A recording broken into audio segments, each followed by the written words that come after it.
ಆತ್ಮೀಯ H16 news ವೀಕ್ಷಕರಿಗೆ ನಾನು ನಿಮ್ಮ MIS ಮಲ್ಲಪ್ಪ ಜೋತಾವರ್. ಆತ್ಮೀಯರೇ, ಉಪಚುನಾವಣೆ ಬಂದುಬಿಡ್ತು. ಜವಾಬ್ದಾರಾಗಿದೆ ರಾಜಕೀಯ ಓಡಾಟಗಳು, ತಿಕ್ಕಾಟಗಳು ಏನೆಲ್ಲ.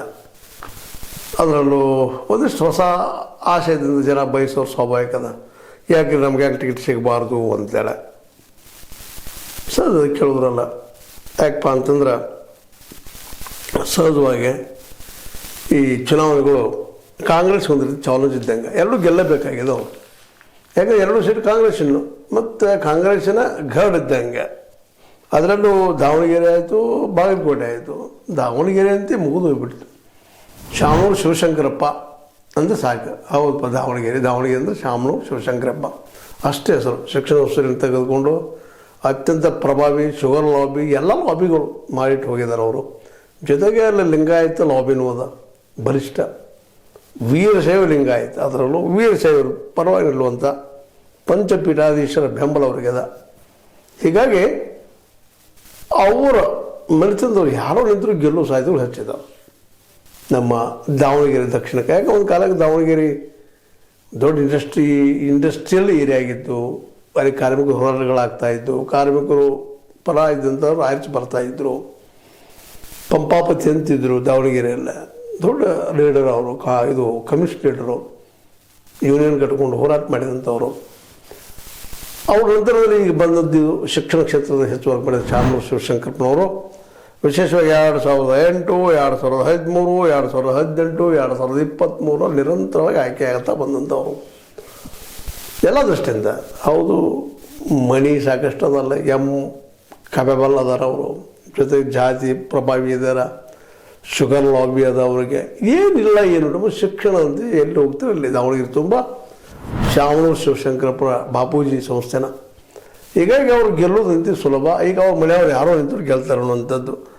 ಅವ್ರ ದ್ವಿತೀಯ ಪುತ್ರ SS ಗಣೇಶವ್ರು ನಿಲ್ಬೋದು, ಇಲ್ಲ ಪ್ರಥಮ ಪುತ್ರ ಮಲ್ಲಿಕಾರ್ಜುನ ಅವರ ಮಗ ಸಮರ್ಥ ನಿಲ್ಬೋದು. ಇವರಿಬ್ಬರಲ್ಲಿ ಯಾರಿಗೂ ಟಿಕೆಟ್ ಸಿಗೋ ಸಾಧ್ಯತೆ ಇರ್ತದಾವೆ. ಅವ್ರು ಜಸ್ಟ್ ಕೇಳಿದ್ರೆ ಸಾಕು, ಅವ್ರು ಶಕ್ತಿ ಪಡ್ತದೆ. ಉಳಿದ ಕೆಲವೊಂದಿಷ್ಟು ಕೇಳ್ತಾ ಇದ್ದಾರಪ್ಪ ಮುಸ್ಲಿಂ ಕಮ್ಯುನಿಟಿಯಿಂದ, ಬೇರೆ ಬೇರೆ ಕಮ್ಯುನಿಟಿಯಿಂದ ನಮಗೆ ಕೊಟ್ಟು ಶುರು ಆಗ್ತದೆ ಅಂದರೆ ಮೋಸ್ಟ್ಲಿ ಅವ್ರು ಬಿಟ್ಟು ಕೊಡಲಿಕ್ಕಿಲ್ಲ. ಯಾಕೆ ಅವರು ಕುಟುಂಬ ರಾಜಕಾರಣದಲ್ಲಿ ಭಾಳ ಎತ್ತಿದ ಕೈ ಇದ್ದಂಥವ್ರು ಇದ್ದಾರೆ. ನಮ್ಮ ಶಾಮನೂರು ಶಿವಶಂಕರಪ್ಪನವರು ಮಕ್ಕಳು ಮೊಮ್ಮಕ್ಕಳು ಮತ್ತು ಅವರು ಸ್ವತಃ ಹಾಗೆ ಇದ್ರು ಅವ್ರ ಜೀವನ ತುಂಬ. ಹೀಗಾಗಿ ಮೋಸ್ಟ್ ಬರೀ ಈ ದಾವಣಗೆರೆ ದಕ್ಷಿಣದ್ದು ಇವರಿಬ್ಬರಲ್ಲಿ ಯಾರಿಗೂ ಆಗ್ಬೋದು. ಕನಿಷ್ಠಗಾಗ್ಬೋದು, ಸಮರ್ಥಗಾಗ್ಬೋದು. ಒಟ್ಟಲ್ಲಿ ಅವ್ರ ಸಂಬಂಧಿಕರು ಅಥವಾ ಅವ್ರ ಮನೆಯವರು ಆಗೋ ಸಾಧ್ಯತೆ ಒಟ್ಟು ಜಾಸ್ತಿ ಇದಾವೆ. 99.9. ಏನೋ ತಪ್ಪು ಬೇರೆದವ್ರು ಸಿಕ್ತಪ್ಪ ಅಂದರೆ ಬೇರೆ ಕಮ್ಯುನಿಟಿ ಅವರಿಗೆ ಬೇರೆ ಸಿಗ್ತದೆ, ಅದು ಪವಾಡ್ ಇದ್ದಂಗೆ. ಮತ್ತು ಅವ್ರು ಗೆಲ್ಲೋ ಸಾಧ್ಯತೆಗಳು ಹೆಚ್ಚಿದ್ದಾವೆ. ಯಾಕಂದ್ರೆ ಈಗ ಅಲ್ಲೆಲ್ಲ ಅವ್ರು ಡಾಮಿನೆಂಟ್ ಇದ್ದಾರೆ. ಮತ್ತು ಅದನ್ನು ಯಾವ ರೀತಿ ಇವತ್ತಿಂದ ಗೊತ್ತದ ನಿಮಗೆ, ದುಡ್ಡು ಮತ್ತು ಹೆಂಗೆ ಓಟ್ ಹಾಕಿಸ್ಬೇಕು ಅನ್ನೋದು ಗೊತ್ತಿದ್ರೆ ಮುಗಿದ್ಬಿಟ್ಟು ಆಯ್ಕೆ ಆಗಿ ಬಿಡ್ತಾರಪ್ಪ ಅಂತೇಳಿ. ಹಾಗೆ ಇವತ್ತು ಯಾವ ವಿಚಾರಗಳು ತಿಳಿಯಲಿಲ್ಲ ನಮ್ಮ ಜನರ ತಿಳಿಯಲೇ. ಇಲ್ಲಪ್ಪ ನಮ್ಮ ಬಡತನ ಓಡಿಸ್ಬೇಕು, ನಮ್ಮೆಲ್ಲ ಫ್ರೀ ಶಿಕ್ಷಣ ಸಿಗಬೇಕು ಅಂತ ಯಾವೂ ಇಲ್ಲ. ಅವ್ರು ಹೇಳಿದ್ರೆ ಜೋಕಾಗಿ ಒಂದು ರೀತಿ ನೋಡ್ತಾ ಇದ್ದಾರೆ. ಮತ್ತು ಎಲ್ಲರಿಗೂ ಉದ್ಯೋಗ ಕೊಡಿಸ್ಬೇಕಪ್ಪ, ಎಲ್ಲರಿಗೂ ಉದ್ಯೋಗ ಸಿಗೋದು ಕೊಡಿಸೋದು ಯಾರಿಗೂ ಸಾಧ್ಯ ಇಲ್ಲ. ಆ ಮತ್ತು ಬೇರೆ ಆದರೆ ಅಸಾಧ್ಯ ಅಂತ ಇಲ್ಲ ಅಂತ ಹೇಳೋಕ್ಕಾಗೋದಿಲ್ಲ, ಸಾಧ್ಯ ಅದ. ಬಟ್ ವ್ಯವಸ್ಥೆ ಚೇಂಜ್ ಆಗಬೇಕಾಗ್ತದೆ. ಆ ಮತ್ತು ಬೇರೆ ಇನ್ನು ಮೇಟಿ ಅವರು ಇದೇ ಪರಿಸ್ಥಿತಿನ ಅಲ್ಲೂ ಈ ಒಂದು ಬಾಗಲಕೋಟೆಯಲ್ಲೇ ಮೇಟಿಯವ್ರು ನಿಂತಿದ್ರು. ಮೇಟಿಯವ್ರಿಗೆ ಗೆಲ್ತಾರೆ. ಅವರು ಅಲ್ಲಿ ಪ್ರಭಾವಿನ ಈ ನಿಮಗೆ ಗೊತ್ತಿದ್ದಂಗೆ ಮೇಟಿ ಅವರಂತೆ ನಮ್ಮ ಸಿದ್ದರಾಮಯ್ಯರ ಅತ್ಯಂತ ಪ್ರಮಾಪ್ತರು, ಭಾಳ ಬೇಕಾದಂಥವ್ರು. ಪಾಪ ಇವ್ರ ಸಲುವಾಗಿ ನಮ್ಮ ಸಿದ್ದರಾಮಯ್ಯ ಸಲುವಾಗಿ ನಮ್ಮ ಜಾಗವನ್ನು ಬಿಟ್ಟು ಕೊಟ್ಟಂಥವ್ರು ನಮ್ಮ ಈ ಮೇಟಿ ಅವರು. ಹೀಗಾಗಿ ಮೇಟಿ ಮನೆತನದವ್ರಿಗೆ ಯಾರಾದರೂ ಒಬ್ಬರಿಗೆ ಸಿಗುವಂಥ ಸಾಧ್ಯತೆಗಳಿದ್ದಾವೆ. ಅಲ್ಲಿ ಒಂದು ಪರಿಸ್ಥಿತಿ ಕುಟುಂಬ ರಾಜಕೀಯ ನೀವು ಎಲ್ಲಿ ಹೋಗ್ತಿರೋ ಇದಕ್ಕೆ ಕಾಣ್ತದೆ. ಯಾಕಂದರೆ ಕಾಂಗ್ರೆಸ್ ಮತ್ತು BJP ಯಾವುದೇ ಪಕ್ಷ ಇಲ್ಲ, JDS ಅಂತ ಪ್ರಶ್ನೆ ಬರೋದಲ್ಲ, ಕುಟುಂಬದವರೇ ಇರ್ತಾರೆ. ಹೀಗಾಗಿ ಇಲ್ಲೂ ಬಾಗಲಕೋಟೆ ಒಳಗೆ ಮೇಟಿ ಅವರ ಮಗಳರೇ ಆಗ್ಬೋದು, ಬಾಯಕ್ಕ ಮೇಟಿ ಅಂತ, ಇಲ್ಲ ಮಕ್ಕಳಂತ ಗಂಡು ಮಕ್ಕಳಂತ ಮಲ್ಲಿಕಾರ್ಜುನ ಮೇಟಿಯರೇ ಆಗ್ಬೋದು, ಇಲ್ಲ ಉಮೇಶ್ ಮೇಟಿಯರೇ ಆಗ್ಬೋದು. ಯಾರಾದ್ರೂ ಒಬ್ಬರ ಹೆಸರು ಇತರ ಘೋಷಣೆ ಆಗೋ ಸಾಧ್ಯತೆಗಳು ಭಾಳ ಅದಾವೆ. ಇವ್ರು ಬಿಟ್ಟು ಬೇರೆದ್ರಿಗೆ ಕೊಡಿಸೋದ್ರಲ್ಲಿ ಸುಲಭ. ಕೆಲವು ಸಲ ಬೇರೆದ್ರ ಆಯ್ಕೆ ಆಗ್ತಾರೆ ಅಂತಲೂ ಸಹಿತ ಅಷ್ಟು ಏನಪ್ಪ ಅಂದ್ರೆ ಖಚಿತ ಇಲ್ಲ. ಇನ್ನು ಈ ರೀತಿಯಾಗಿ ಕಾಂಗ್ರೆಸ್ದು ಈ ರೀತಿ ನೋಡಿದ್ರೆ ಮೋಸ್ಟ್ಲಿ ಎರಡೂ ಆಯ್ಕೆ ಆಗೋಂಗಿದ್ರೆ BJP ಅವ್ರಿಗೆ ಚಾಲೆಂಜ್ ಇದ್ರೆ ಈ ಸಲ ಅವರು ಯಡಿಯೂರಪ್ಪನವ್ರಿಗೆ ಎರಡದನ್ನು ಗೆಲ್ಲಲೇಬೇಕು ಅನ್ನೋಂಥ ಅದ್ರಾಗ ಅಟ್ಲೀಸ್ಟ್ ಒಂದರ ಗೆಲ್ಲಲೇಬೇಕಾಗಿದೆ. ಯಾಕಂದ್ರೆ ಇಲ್ಲ ಅಂತಂದ್ರೆ ಅವರ ಮಗನ ರಾಜ್ಯಾಧ್ಯಕ್ಷ ಕೂತು ಬರೋ ಸಾಧ್ಯತೆಗಳು ಹೆಚ್ಚಿದೆ. ಯಾಕಂದ್ರೆ ಚರಂತಿಮಠ ವೀರಣ್ಣ ಚರಂತಿಮಠ ಅಂತ ಬಾಗಲಕೋಟೆಯಲ್ಲಿ ಪ್ರಸಿದ್ಧಿದಂಥ BJP ನಾಯಕರು ಓಡಾಡೋಂಥವ್ರು, ಅಲ್ಲಿ ಚಲಾವಣೆ ನ್ಯಾಯ ನಿಂತಂಥವ್ರು. ಅವರು ಈ ಸಲ ಬಿ ಜೆ ಪಿಯಿಂದ ಟಿಕೆಟ್ ಕೇಳೋ ಸಾಧ್ಯತೆಗಳಿದ್ದಾವೆ. ಮೋಸ್ಟ್ಲಿ ಅವ್ರು ಕೊಟ್ಟರೆ ಆಯ್ಕೆ ಆಗೋ ಸಾಧ್ಯತೆಗಳು ಇದಾವೆ, ಇಲ್ಲ ಅಂತಲ್ಲ. ಲೋಕಲ್ ಏನು ಇದಿದಾರ ಬಾಗಲಕೋಟೆ ನಗರದ ವಿಶೇಷವಾಗಿ ಅವರ ಬಾಗಲಕೋಟೆಯಾಗ ಹೆಚ್ಚಿಗೆ ಲಿಂಗಾಯತ ಮಟ್ಟಿ ಪ್ರಭಾವ ಹೆಚ್ಚಿರೋದ್ರಿಂದ ಚರಂತಿ ಮಠರು ಇವ್ರಿಗೂ ಒಂದಿಷ್ಟು ಹೋಪ್ಸ್ ಇರೋದ್ರಿಂದ ವೀರಣ್ಣಗೆ ಕೊಡಬಹುದು ಟಿಕೆಟ್ ಸಿಗುವ ಸಾಧ್ಯತೆ ಹೆಚ್ಚಿದ್ದಾವೆ ಅಂತೇಳಿ. ಇನ್ನು ಈ ಹಿಂದೆ ಪಕ್ಷೇತರ ನಿಂತಿದ್ರು ನಮ್ಮ ವೀರಣ್ಣ ಚರಂತಿ ಮಠರು ಹಳೆದಾಗ 10,000 ಓಟ್ ಪಡ್ಕೊಂಡು ಬಿ ಜೆ ಪಿ ಸೋರಿ ಕಾರಣರಾಗಿದ್ದರು. ಅವರ ಈ ಸಲ ಅವರಿಗೆ ಕೊಡುವ ಸಾಧ್ಯತೆಗಳು ಹೆಚ್ಚಿದಾವೆ. ಯಾಕಂದ್ರೆ ಒಂದು ವೇಳೆ ಅವ್ರು ಬಿಟ್ಟು ಬೇರೆ ಕೊಟ್ಟರೆ ತೊಂದರೆ ಆಗ್ತದೆ ಅನ್ನುವಂಥ ಕೆಲಸಗಳದಾವ. ಈಗಂತೂ ವಿಧಾನ ಪರಿಷತ್ ಸದಸ್ಯ PH ಪೂಜಾರ್ ಮತ್ತು ಚರಂತಿ ಮಠ ಇವರಿಬ್ಬರು ಬಿ ಜೆ ಪಿ ಟಿಕೆಟ್ಗಾಗಿ ಫೈಟ್ ಮಾಡ್ತಾ ಇದ್ದಾರೆ. ಆದರೆ ಕಾಂಗ್ರೆಸ್ನಂತೆ ಮೀಟಿ ಅವ್ರ ಗ್ಯಾರಂಟಿ ಅನ್ನುವಂಥದ್ದು ಮಾತದ. ಇನ್ನೇನು ಬಿ ಜೆ ಪಿ ಒಡಕಿನಿಂದ ಇವ್ರಿಗೆ ಲಾಭ ಆಗ್ಬೋದೇನೋ ಕಾಂಗ್ರೆಸ್ಸಿಗೆ.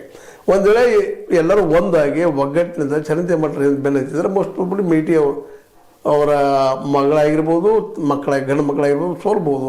ಆದರೆ ಒಂದು ಏನಪ್ಪ ಅಂದ್ರೆ ಭರವಸೆ ಇಲ್ಲ. ಚರಂತಿ ನಾವು ಮೇಟಿ ಅವರು ತೀರ್ಕೊಂಡಿದ್ದರಿಂದಾಗೆ ಅದ್ರ ಪ್ರಭಾವ ಹೆಚ್ಚಾಗೋದ್ರಿಂದ ಒಗ್ಗಟ್ಟಿನಿಂದ ನಮ್ಮ ಹಾಲಮತ ಸಮಾಜದವ್ರು ಓಟ್ ಹಾಕ್ಬೋದು, ಇನ್ನುಳಿದ ಹಿಂದುಳಿದ ಸಮಾಜ ಓಟ್ ಹಾಕ್ಬೋದು ಅಂತೇಳಿ. ಯಾಕೆ ಹಿಂದುಳಿದ ಸಮಾಜ ಹಾಲಮತ ಸಮಾಜದವ್ರು ಕೂಡಿದ್ರೆ ಹೆಚ್ಚಾಗ್ತದೆ ಸಂಖ್ಯೆ. ಆ ದಿಶೆಯಲ್ಲಿ ಏನಾದರೂ ಆಯ್ತಪ್ಪ ಅಂತಂದ್ರೆ ಮೋಸ್ಟ್ಲಿ ಮೇಟಿ ಅವರು ಗೆಲ್ಲೋದು ಗ್ಯಾರಂಟಿ ಅಂತೇಳಿ. ಆದ್ರೆ ವೀರಣ್ಣ ಚರಂತಿ ಮಠ ಅದು ಸಹಿತ ಬಾಗಲಕೋಟೆಯಲ್ಲಿ ಭಾಳಷ್ಟು ಎಲ್ಲರಿಗೂ ಬೇಕಾದಂಥ ವ್ಯಕ್ತಿ. ಇನ್ನು ಅದೇ ರೀತಿಯಾಗಿ ಇಲ್ಲಿ ನಮ್ಮ ಇದು ಏನಪ್ಪ ಅಂತಂದ್ರೆ ದಾವಣಗೆರೆ ದಕ್ಷಿಣದಲ್ಲಿ ನಿಲ್ಲಿಸೋಕೆ ಬಿ ಜೆ ಪಿ ಇದ್ದಿದ್ದು ಲಾಸ್ಟ್ ಟೈಮ್ ಪರಾಭವಗೊಂಡಂಥ ಯಶವಂತರಾವ್ ಜಾಧವ, BJ ಅಜಯಕುಮಾರ, ಶ್ರೀನಿವಾಸ್ ಜಾಸ್ಕರಿಯಪ್ಪ ಇವರೆಲ್ಲ ಕೂತ್ಕೊಂಡು ಪ್ರಯತ್ನ ನಡೆಸಿದ್ರು ನಮ್ಮ ಕೋಟೆ ಟಿಕೆಟ್ ಅಂತೇಳಿ. ವಿಶೇಷವಾಗಿ ಅಂತೂ ಜಾಧವ ನಾನು 2ನೇ ನಂಬರ್ ನಮ್ಮ ಕೊಡ್ರಪ್ಪ ಅಂತ ಪ್ರಯತ್ನ ಮಾಡ್ತಾ ಇದ್ದಾರೆ. ಆದರೆ ಮಾಜಿ ಸಚಿವ GM ಸಿದ್ದೇಶ್ವರ ಪುತ್ರ GS ಅನಿತ್ ಕುಮಾರ್ ಅವರು ನಮ್ಮದು ಕೊಡ್ರಪ್ಪ ನಮಗ BJP ಇಂದ ಅನ್ನುವಂಥ ಮಾತು ಬರ್ತಾ ಇದೆ.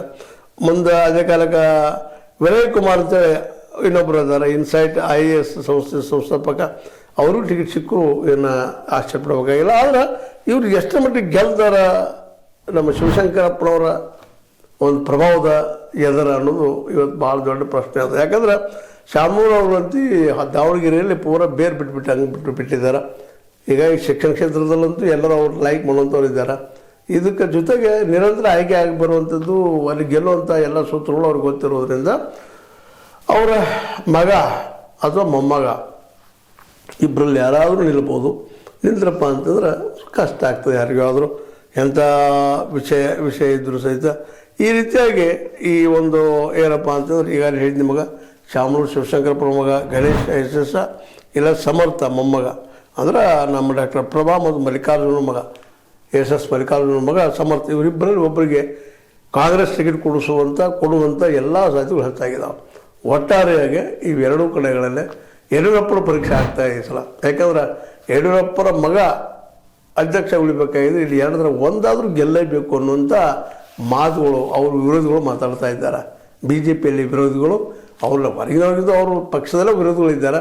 ಮತ್ತು ಒಂದು ಗೆಲ್ಲಿಸ್ಕೊಂಡು ಬರಲಿಲ್ಲ ಅಂದ್ರೆ ಮುಂಬರುವ ದಿನಗಳಲ್ಲಿ ನಮ್ಮ ಏನಪ್ಪ ಅಂತಂದ್ರೆ ವಿಜೇಂದ್ರ ಅವ್ರ ಕುರ್ಚಿ ಅಲ್ಲಾಡೋದಂತ ಗ್ಯಾರಂಟಿ ಅಂತೇಳಿ ಭಾಳಷ್ಟು ಜನ ಮಾತಾಡ್ತಾ ಇದ್ದಾರೆ.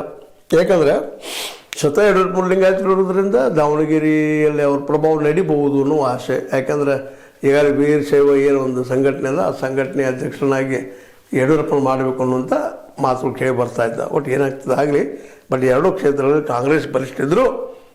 ಒಂದು ರೀತಿಯಿಂದ ಇಲ್ಲಿ ಬಾಗಲಕೋಟೆ ವೀರಣ್ಣ ಚರಂತಿ ಮಠ ಅವ್ರ ಜೊತೆಗಾರರು ಎಲ್ಲರೂ ಒಂದಾದ್ರೆ ಮೇಟಿ ಅವರ ಮಕ್ಕಳಿಗೆ ಆಯ್ತು ಸಾಧ್ಯ ಇಲ್ಲ, ಗಂಡ ಮಕ್ಕಳಿಗೆ. ಅದೇ ಕಾಲಕ್ಕೆ ಇಲ್ಲಿ ಸಹಿತ ಅದ. ಬಟ್ ಇಲ್ಲಿ ಶಿವಶಂಕರಪ್ಪನವರ ಮಗ ಅಥವಾ ಮೊಮ್ಮಗ ನಿಂತರ ಗೆಲ್ಲು ಸಾಧ್ಯ ಹೆಚ್ಚದ. ಉಳಿದವ್ರು ಯಾರು ನಿಂತರು ಅಲ್ಲಿ ಸುಲಭ ಗೆಲ್ಲೋದು ಮಾತು ನಡೆದಾವ. ನೋಡೋಣ ಏನಾಗ್ತದೆ, ಯಾರು ಗೆಲ್ಲಿ. ಯಾಕಂದ್ರೆ GM ಸಿದ್ದೇಶ್ವರ ಪುತ್ರ GS ಅನಿತ್ ಕುಮಾರ್ ಯಾರು ನಿಂತರ ಅವ್ರು ಸ್ವಲ್ಪ ತ್ರಾಸ ಆಗ್ತದೆ ಕಾಂಗ್ರೆಸ್ಸಿಗೆ. ಹೀಗಾಗಿ ಕಾಂಗ್ರೆಸ್ ಮಾತ್ರ ಮೋಸ್ಟ್ಲಿ ರಿಸ್ಕ್ ತೊಗೊಳ್ಲಿಕ್ಕಿಲ್ಲ. ಎರಡೂ ಕಡೆ ಅಲ್ಲಿ ಮೇಟಿ ಅವರ ಸಂತತಿ ಈ ಸೈಡ ಶಾಮನೂರು ಶಿವಶಂಕರಪ್ಪನವರ ಸಂತತಿಯನ್ನು ಇಲ್ಲಿ ತರಬಹುದು, ಟಿಕೆಟ್ ಕೊಡ್ಬೋದು ಅಂತ ಅನಿಸಿದ ಮಾತು ನಿಮ್ಮ ಮುಂದೆ ಹೇಳಿಕೊಂಡಿದ್ದೀನಿ. ನಿಮಗೆ ಲೈಕ್ ಆಗ್ಬೋದು, ಲೈಕ್ ಮಾಡಿ, ಶೇರ್ ಮಾಡಿ, ಕಮೆಂಟ್ ಮಾಡಿ, ಜೊತೆ ಸಬ್ಸ್ಕ್ರೈಬ್ ತಿಳಿಸ್ಬಾರ್ದು. S60 ನ್ಯೂಸ್ ಅರ್ಥ ಸತ್ಯದ ಕೈಗಳಲ್ಲಿ ವಂದನೆಗಳು.